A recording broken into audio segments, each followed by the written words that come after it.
بسم اللہ الرحمن الرحیم۔ گزشتہ سے پیوستہ ساتویں لڑکی جب صلاح الدین ایوبی کو قتل کرنے آئی۔ صلاح الدین ایوبی کے دور کے واقع نگاروں کی تحریروں میں ایک شخص سیف اللہ کا ذکر ان الفاظ میں آتا ہے کہ اگر کسی انسان نے سلطان ایوبی کی پیروی کی ہے تو وہ سیف اللہ تھا۔ سلطان ایوبی کے گہرے دوست اور دست راست بہاؤالدین شداد کی اس ڈائری میں، جو آج بھی عربی زبان میں محفوظ ہے، سیف اللہ کا ذکر ذرا تفصیل سے ملتا ہے۔ یہ شخص جس کا نام کسی باقاعدہ تاریخ میں نہیں ملتا، صلاح الدین ایوبی کی وفات کے بعد 17 سال زندہ رہا۔ واقع نگار لکھتے ہیں کہ اس کی عمر کے یہ آخری 17 سال سلطان ایوبی کی قبر کی مجاوری میں گزرے۔ اس نے وصیت کی تھی کہ وہ مر جائے تو اسے سلطان کے ساتھ دفن کیا جائے، مگر سیف اللہ کی کوئی حیثیت نہیں تھی۔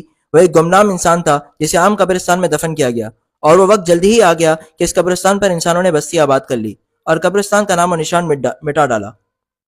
تاریخی لحاظ سے سیف اللہ کی اہمیت یہ تھی کہ وہ سمندر پار سے صلاح الدین ایوبی کو قتل کرنے آیا تھا۔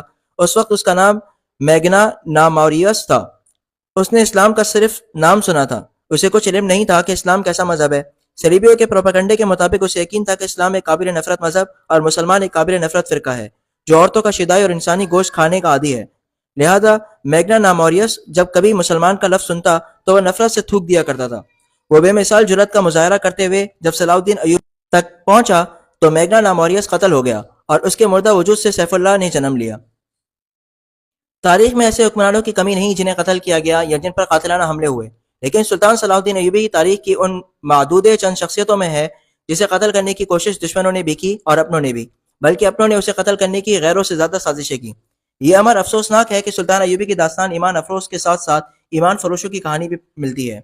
اسی لیے صلاح الدین ایوبی نے بارہا کہا تھا، تاریخ اسلام وہ وقت جلدی دیکھے گا جب مسلمان رہیں گے تو مسلمان ہی لیکن اپنا ایمان بیچ ڈالیں گے اور صلیبی ان پر حکومت کریں گے۔ آج ہم وہ وقت دیکھ رہے ہیں۔ سیف اللہ کی کہانی اس وقت سے شروع ہوتی ہے جب سلطان ایوبی نے صلیبیوں کا متحدہ بیڑا بحیرہ روم میں نظر آب و آتش کیا تھا۔ اس کے کچھ بحری جہاز بچ کر نکل گئے تھے۔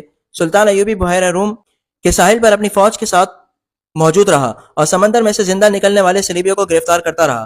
ان میں 7 لڑکیاں بھی تھیں جن کا تفصیلی ذکر آپ پڑھ چکے ہیں۔ مصر میں سلطان کی سوڈانی سپاہ نے بغاوت کر دی، جسے سلطان نے دبا لیا۔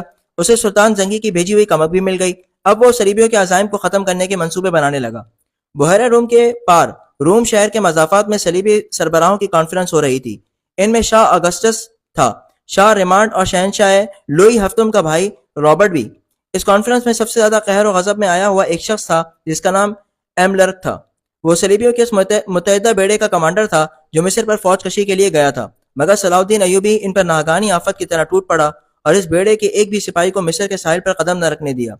مصر کے ساحل پر جو صلیبی پہنچے وہ سلطان ایوبی کے ہاتھ میں جنگی قیدی تھے۔ صلیبیوں کی کانفرنس میں ایک ایملرک کے ہونٹ کانپ رہے تھے۔